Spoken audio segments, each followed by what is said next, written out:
আসসালামু আলাইকুম, সবাই কেমন আছেন? আশা করি সবাই ভালো আছেন, আমিও ভালো আছি। তো আমাদের এইখানে হচ্ছে আপনার প্রায় ৫টা প্লাস বাজে।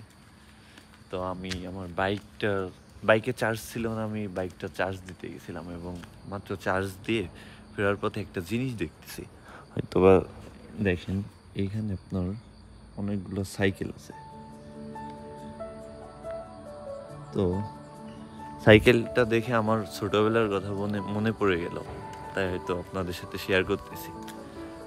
তো বিষয় হচ্ছে, যখন আমি ক্লাস 5 থেকে পরীক্ষা দিয়ে 6-এ উঠলাম, তো আমার স্বপ্নই ছিল একটা সাইকেল, বা আমার একটা সাইকেল হবে, আমি ওইটা নিয়ে চালাবো।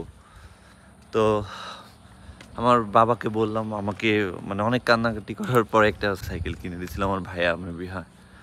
আমি যখন 6-এ উঠলাম তখন। তো সাইকেলটা ছিল আমার স্বপ্ন এবং আমি সাইকেলটা নিয়ে অনেক ঘোরাঘুরি করতাম, সবসময় ঘুরে বেড়াইতাম। ঘুম থেকে উঠে খাওয়া দাওয়া করে সাইকেল নিয়ে বেরোই। জীবনে অনেকের হয়তো স্বপ্ন পূরণ করতে পারে বা অনেকে করতে পারে না।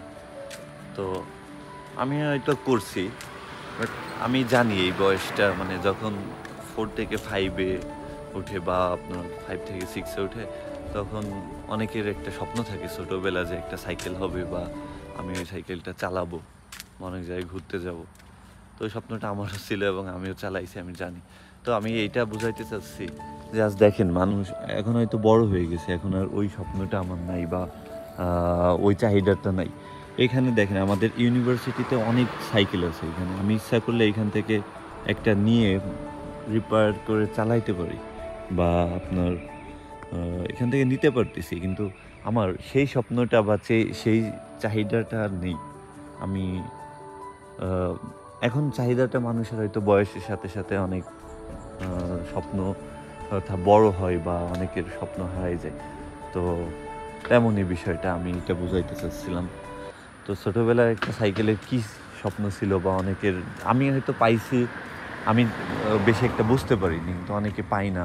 তারাই বুঝে যে একটা সাইকেলের কী মর্ম, বা একটা সাইকেল থাকলে তার কাছে কেমন খুশি লাগে, রাইট? তো সেই জায়গা থেকে আমি জিনিসটা দেখতেছিলাম আমাদের এখানে। আমি